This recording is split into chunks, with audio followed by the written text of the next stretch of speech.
Quero cumprimentar os irmãos com a paz do nosso Senhor e Salvador Jesus Cristo.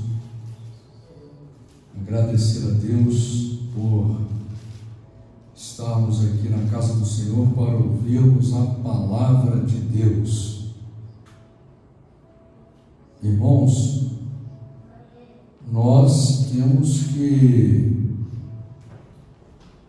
lembrar sempre que Jesus morreu para cumprir a palavra de Deus, aquilo que já havia sido escrito sobre a vida dele, sobre a vida dele, sobre a morte dele e depois sobre a ressurreição.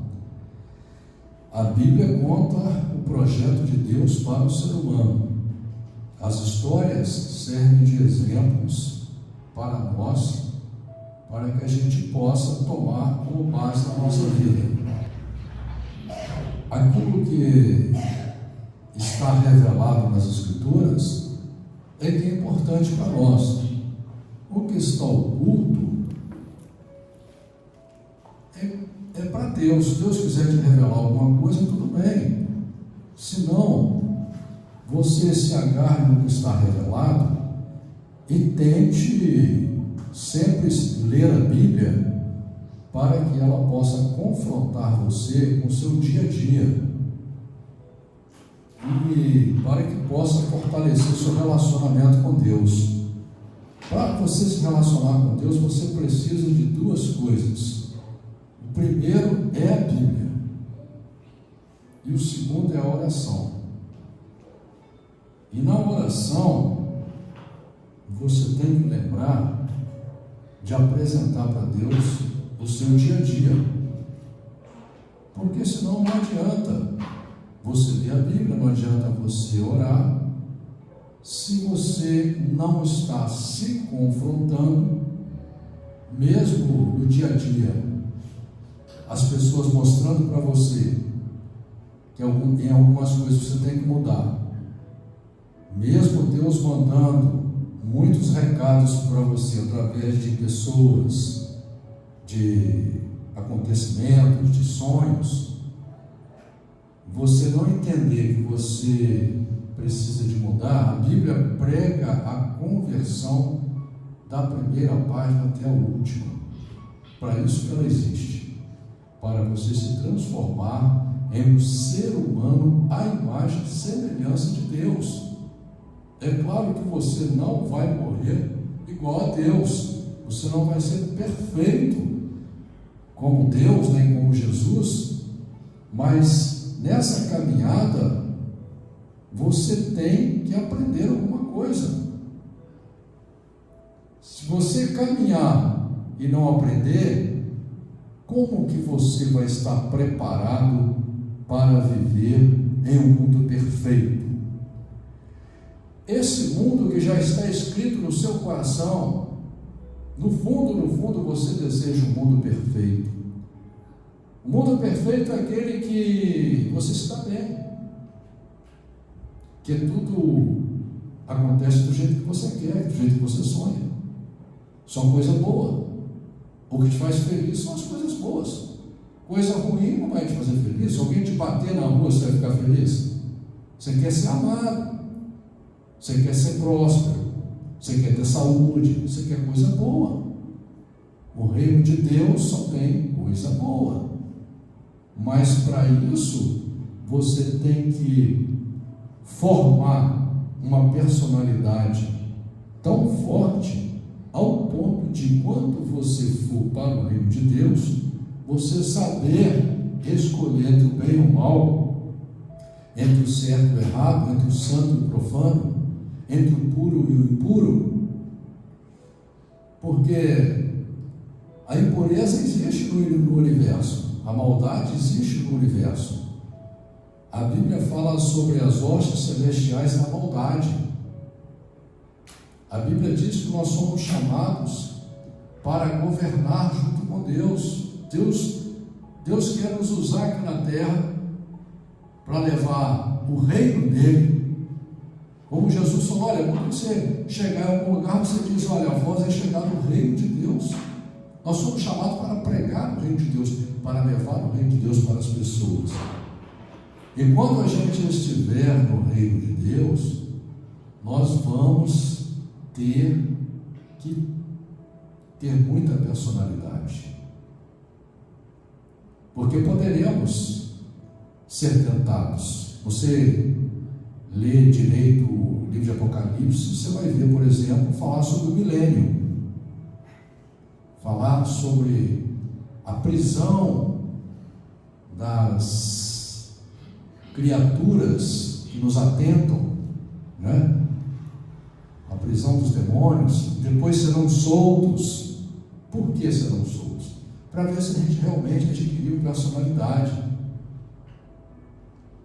Você que na terra, você está passando por um teste para o seu bem.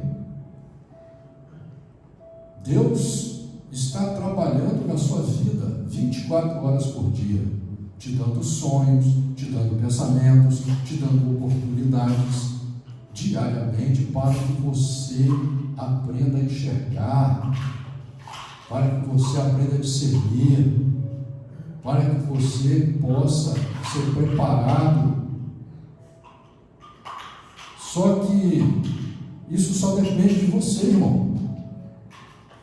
Deus não vai te obrigar, é por amor. É você que no confronto do dia a dia tem que observar e tomar a decisão de mudar. A luta é sua contra você mesmo. Quem leva as pessoas para o mau caminho é ele mesmo. A gente até fala, né, as más companhias corrompem os bons costumes, mas se você não rasga dinheiro, você não é doido, você está andando com gente ruim, você está sabendo que a pessoa é ruim, então você está se colocando em risco. Você está determinando para você isso. Não é? E a coisa é muito séria, irmãos. Vivemos em um mundo que é governado por pessoas más, pessoas cruéis.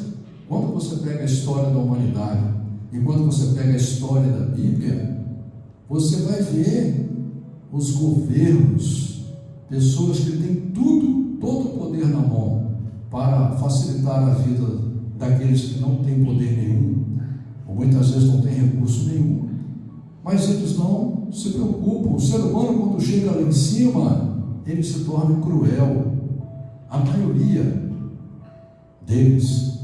Agora imagina só, Deus dá a vida eterna para a gente, então quer dizer que nós seremos imortais, teremos poder. Será que a gente vai se tornar cruel?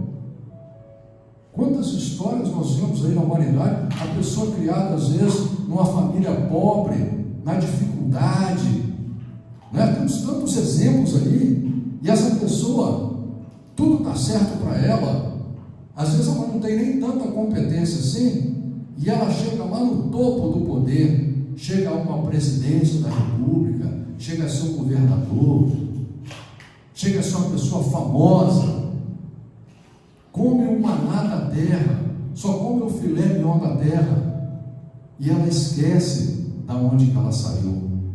Ela esquece que são milhares e milhões de pessoas que estão naquela dificuldade, e que ela chegou lá em cima, ela poderia ajudar, ela poderia mudar a história dessas pessoas para o bem, mas você não vê eles fazendo isso.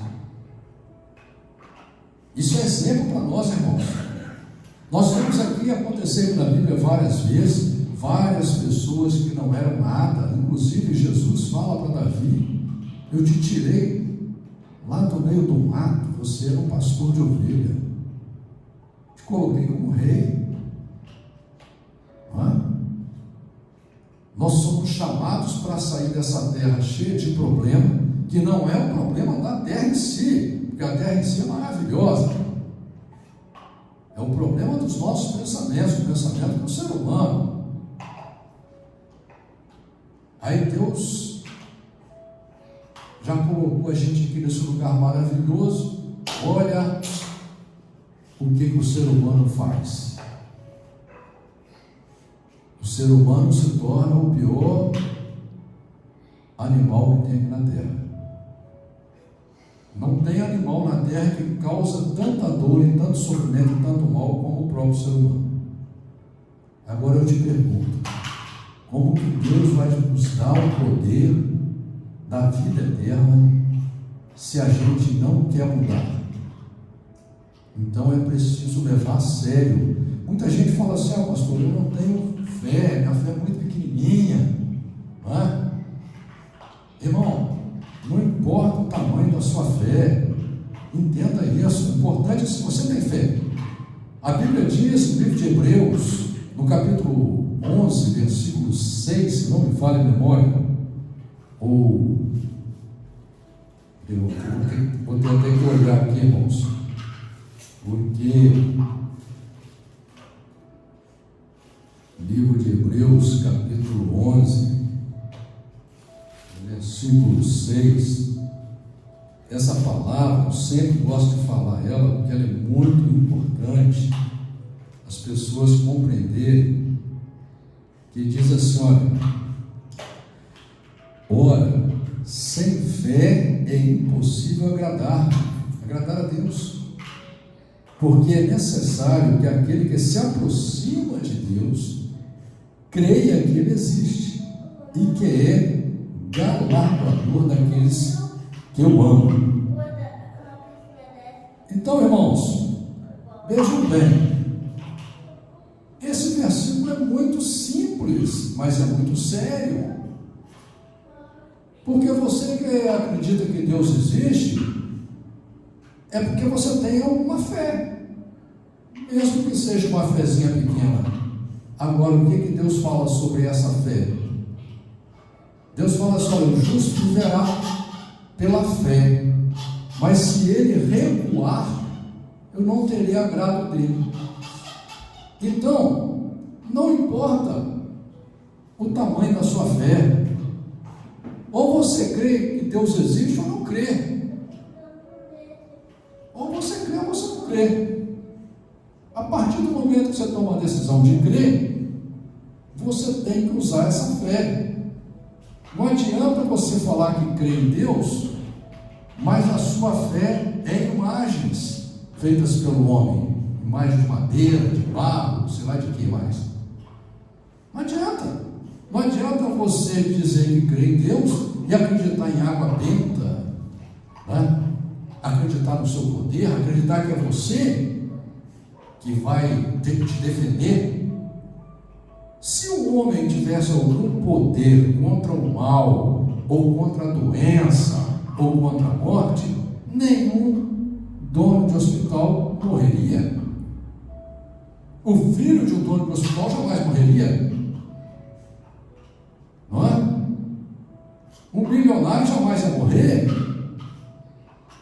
Aquele que anda armado, preparado, um policial preparado, armado, jamais ia morrer na mão do bandido. Se tem um poder para se defender, tem um poder, o outro tem um poder contra a doença, o outro tem um poder contra a morte. Irmãos, nós não temos poder nenhum. Ou você crê em Deus e diga: Senhor, governa a minha vida, porque é isso que Deus fala na oração do Pai Nosso. Senhor, seja feita a sua vontade, assim na terra como no céu. Que venha o teu reino, venha sobre quem? Sobre a minha vida. É o Senhor que vai governar a minha vida. Não importa a situação que eu esteja, eu vou crer que é o Senhor que vai me defender, é o Senhor que vai me curar, é o Senhor que vai me salvar, é o Senhor que vai me ressuscitar. Essa tem que ser a minha fé. Ah, mas você tinha fé aí, que nada ia acontecer, e o cara te deu um tiro e você morreu. Mas, irmão, Jesus já deixa claro, o projeto de Deus é claro. Não importa como que você morrer, como que você vai morrer, não importa a morte do seu corpo.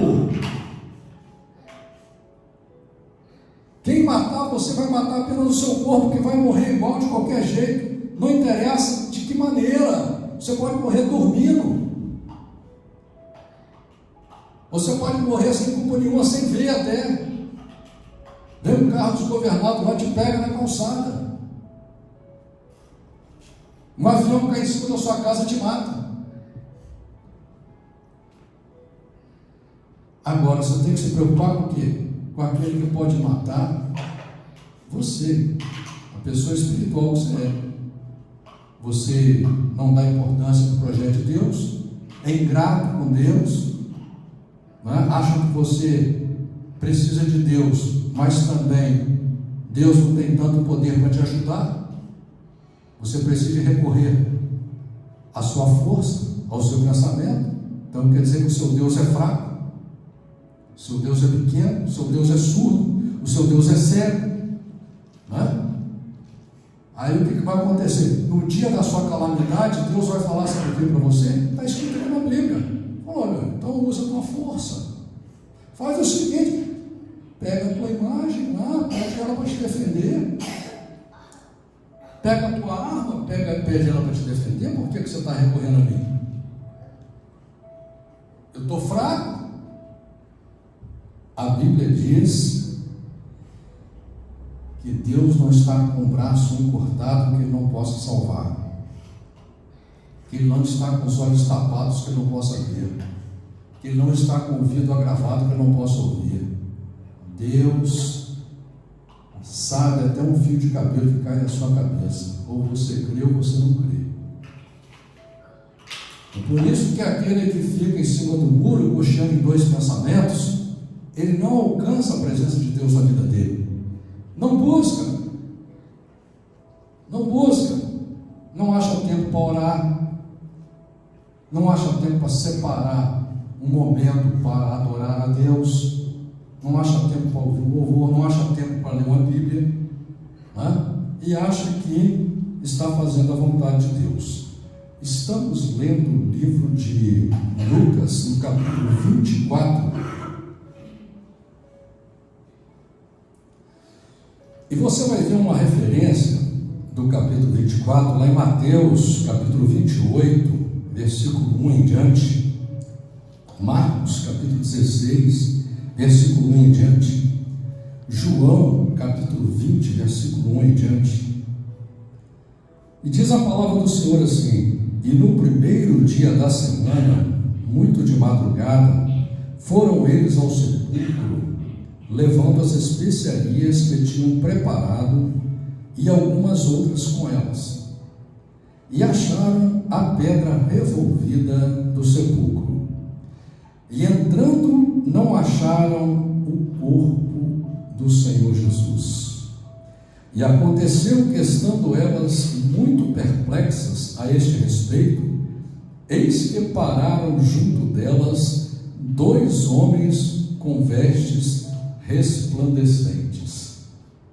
Isso aqui é um relato muito importante, porque Deus subiu com o corpo de Jesus. Por quê? Porque senão as pessoas estavam adorando.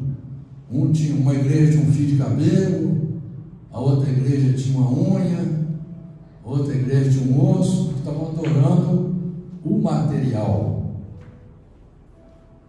E Deus disse que nós temos que adorar a Deus em espírito.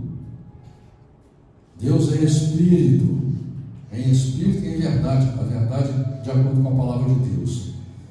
E outra coisa importante, que essas mulheres, elas, quando vão ao encontro de Jesus, elas encontram dois homens vestidos com vestes resplandecentes. O crente de Laodiceia, o crente morno, o crente que fica em cima do muro, ele não vai ver essas coisas, ele não vai ter essa oportunidade, entendeu? Porque ele não se interessa pela morte de Jesus. Essas mulheres aqui estavam interessadas. O povo continuou. Jesus morreu na cruz, morreu. Elas não, elas estavam interessadas pela morte de Jesus. Então, quando você vai ao encontro, quando você busca, quando você crê, quando você acredita na palavra, as coisas acontecem. E estando elas muito atemorizadas e abaixando o rosto para o chão, eles lhes disseram: por que buscais o vivente entre os mortos? Não está aqui, mas ressuscitou. Lembrai-vos como vos falou, estando ainda na Galileia. Você vai ver uma referência em Mateus 17, 22 em diante, Marcos capítulo 9, versículo 30 em diante, e João capítulo 2, versículo 19, 1 Coríntios capítulo 15, versículo 4, dizendo: convém que o Filho do Homem seja entregue nas mãos de homens pecadores e seja crucificado, e ao terceiro dia ressuscite. E lembraram-se das suas palavras, e voltando do sepulcro, anunciaram todas essas coisas aos 11 e a todos os demais. E eram Maria Madalena e Joana e Maria, mãe de Tiago, e Maria, mãe de Tiago, e as outras que com elas estavam, as que diziam essas coisas aos apóstolos. E as suas palavras lhes pareciam como desvario, e não as creram. Pedro, porém, levantando-se, correu ao sepulcro, e abaixando-se, viu só os lençóis ali postos, e retirou-se, admirando consigo aquele caso. E eis que no mesmo dia iam 2 deles para uma aldeia que distava de Jerusalém, 60 estádios, cujo nome era Emaús, e iam falando entre si de tudo aquilo que havia sucedido. E aconteceu que, indo eles falando entre si e fazendo perguntas um ao outro, o mesmo Jesus se aproximou e ia com eles. Mas os olhos deles estavam como que fechados, para que o não conhecessem. E ele lhes disse: que palavras são essas que caminhando trocais entre vós, e por que estáis tristes? Irmãos, esse versículo 16 aqui, ele é importante para nós que somos cristãos. Diz aqui, os olhos deles estavam como que fechados, para que não conhecessem. Jesus continua andando aqui na terra, irmãos. Jesus, inclusive, deixa claro que você tem que ter muito cuidado, porque às vezes você recebe um anjo na sua casa, ou no seu trabalho, na sua vida, e não está sabendo que é um anjo. Jesus está vivo, reina e caminha aqui na terra. E muitas vezes você pode achar que está falando com uma pessoa comum, ou você pode estar falando com o próprio Deus. Não se esqueça da história de Abraão, de Jacó, de Moisés. E respondendo um, cujo nome era Cleopas, disse-lhe: és tu só peregrino em Jerusalém e não sabe as coisas que nela têm sucedido neste país? E ele lhes perguntou: quais? E ele lhes disseram: as que dizem respeito a Jesus Nazareno, que foi homem profeta, poderoso em obras e palavras diante de Deus e de todo o povo, e como os principais dos sacerdotes e os nossos príncipes o entregaram à condenação de morte e o crucificaram. Ou seja, aqui jamais uma declaração de quem foi que matou Jesus, a própria igreja. E nós esperávamos que fosse ele o que remisse Israel, mas agora, sobre tudo isso, é já hoje o 3º dia desde que essas coisas aconteceram. Olha que importante o versículo 25 aqui, que olha o que eles esperavam. O povo de Israel, apesar de conhecer a palavra de Deus, eles eram materialistas, na sua maioria eram materialistas, como hoje essa igreja materialista aí, que prega só dinheiro, que prega terra, né? E aqui você vê, por exemplo, que eles dizem que eles esperassem que ele remisse Israel. Eles esperavam um rei que viesse para liderar o povo, para lutar contra os romanos, que Roma, naquela época que Jesus veio, Roma dominava o povo de Israel. O povo de Israel era submisso a eles, pagavam impostos para eles, estavam debaixo do domínio romano, e eles esperavam um rei físico, que desse a vitória para eles, a vitória que Deus já tinha dado lá no Êxodo. Deus tinha dado todas essas terras para eles, e por rebeldia, por ingratidão a Deus, acabaram perdendo a herança de Deus. É verdade que também algumas mulheres dentre nós nos maravilharam, as quais de madrugada foram ao sepulcro, e não achando o seu corpo, voltaram dizendo que também tinham visto uma visão de anjos, que dizem que ele vive. E alguns dos que estavam conosco foram ao sepulcro e acharam ser assim como as mulheres haviam dito, porém a ele não o viram. E ele lhes disse: ó nécios e tardos de coração, para crer tudo o que os profetas disseram. Olha aqui, irmãos, Jesus está pregando para eles a infidelidade deles à palavra. Jesus está dizendo: olha, vocês não creram no que os profetas escreveram, no que diz as Escrituras.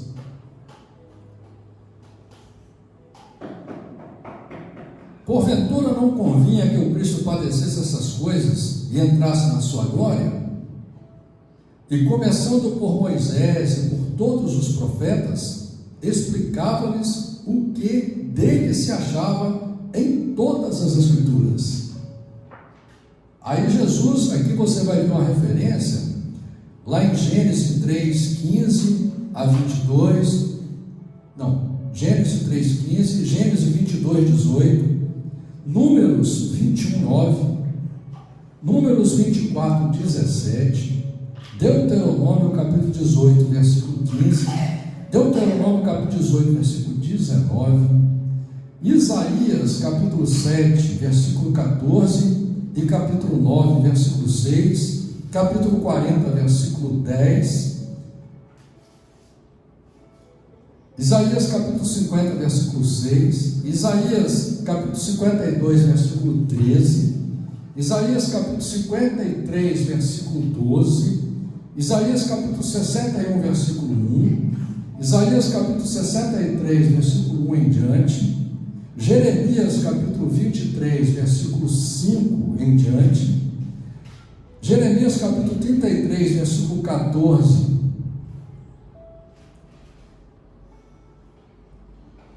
Ezequiel capítulo 14, versículo 20, Ezequiel capítulo 34, versículo 23, Ezequiel capítulo 37, versículo 25, Daniel capítulo 9, versículo 24 em diante, Oséias capítulo 11, versículo 1, Miqueias capítulo 5, versículo 2, Zacarias capítulo 9, versículo 9, e Zacarias capítulo 11, versículo 13, Zacarias capítulo 12, versículo 10, Zacarias capítulo 13, versículo 7, Malaquias capítulo 3, versículo 1 e Malaquias capítulo 4, versículo 2, apenas estou citando alguns versículos, que tem bem mais, que você vai ver o contexto e as profecias que já haviam sobre a vinda de Jesus.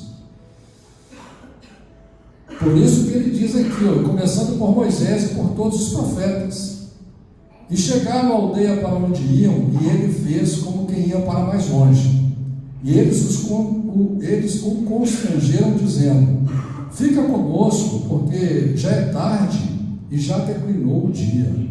E entrou para ficar com eles. E aconteceu que, estando com eles à mesa, tomando o pão, o abençoou e partiu e deu para eles. E abriram-se então os olhos e o conheceram, e ele desapareceu-lhes. E disseram um para o outro: porventura não ardia em nós o nosso coração, quando pelo caminho nos falava e quando nos abria as Escrituras? E na mesma hora, levantando-se, tornaram para Jerusalém e acharam congregados os 11 e os que estavam com eles, os quais diziam: ressuscitou verdadeiramente o Senhor e já apareceu a Simão. E eles lhes contaram o que lhes acontecera no caminho e como deles fora conhecido no partir do pão. E falando eles dessas coisas, o mesmo Jesus se apresentou no meio deles e disse-lhes: paz seja convosco. Essa aqui você vai ver uma referência lá no livro de Números, capítulo 6, versículo 22 em diante. E eles, espantados e atemorizados, pensavam que viam algum espírito. E ele lhes disse: por que estáis perturbados e por que sobem tais pensamentos aos vossos corações? Vede as minhas mãos e os meus pés, que sou eu mesmo. Apalpai-me e vede, pois o espírito não tem carne nem ossos, como vedes que eu tenho. Irmãos, olha que coisa maravilhosa. Em outro relato diz que os discípulos estavam em um ambiente fechado, com as portas e janelas fechadas, e Jesus aparece no meio deles, e ele come com eles, e ele manda eles apalpar. Inclusive ele fala para Tomé: Tomé, toca aqui, porque o Tomé não acreditava. Tomé tinha dito: eu só acredito se eu tocar nas chagas. E Jesus manda ele tocar nas mãos e tocar do lado onde a lança perfurou ele. Então, irmãos, esse corpo aqui é o corpo que nós vamos ter, corpo glorificado, um corpo que não sofre ação do tempo, que tem o poder para transpor qualquer barreira física,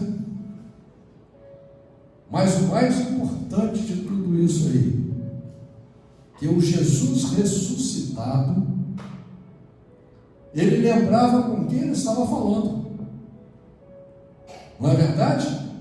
O que adianta você ressuscitar e ganhar um corpo maravilhoso, ganhar até a vida eterna, e você não saber quem você era? Tem alguma vantagem nisso? Nenhuma. Por isso que a ressurreição e a vida eterna é tão importante. Era isso que Jesus pregava, por isso que ele dá o exemplo. É para isso que nós temos que lutar. Eu vejo muitas pessoas, principalmente os jovens, com toda a sua energia, com todo o seu poder, com toda a sua força, dedicando um grande tempo da sua vida, acreditando na vida na terra, acreditando no corpo, e não tem tempo para exercitar a pessoa que ela é, o seu espírito. E dizendo isso, mostrou-lhe as mãos e os pés. E não crendo eles ainda por causa da alegria e estando maravilhados, disse-lhes: tendes aqui alguma coisa que comer? Então eles apresentaram-lhe parte de um peixe assado e um favo de mel, o que ele tomou e comeu diante deles. E disse-lhes: são estas as palavras que vos disse ainda estando convosco, que convia que se cumprisse tudo o que de mim estava escrito na lei de Moisés e nos profetas e nos salmos. Olha aqui, irmãos, você vai ver uma referência aqui, Mateus 16, 21, Salmos capítulo 16, versículo 9 e 10, Salmos capítulo 22, Salmos capítulo 69, versículo 88.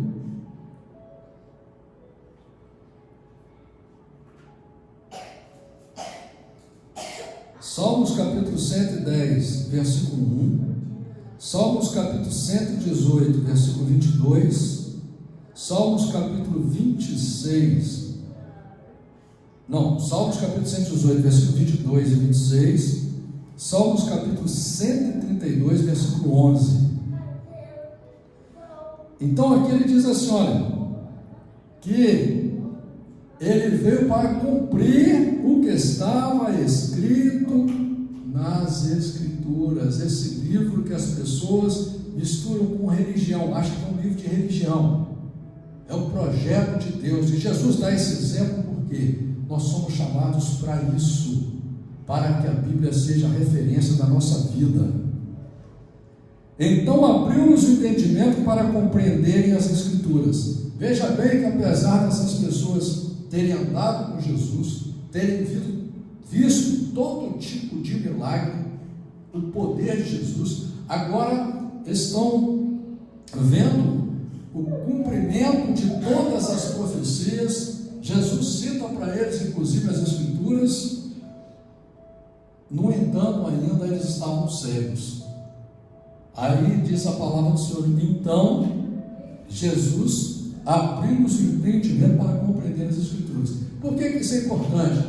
Porque você lê a Bíblia, você fica procurando pelo em ovo, mas você não se atenta para o mais importante, que é o que você tem que se atentar para o mais importante, que a Bíblia seja uma referência para a sua vida. Entendeu?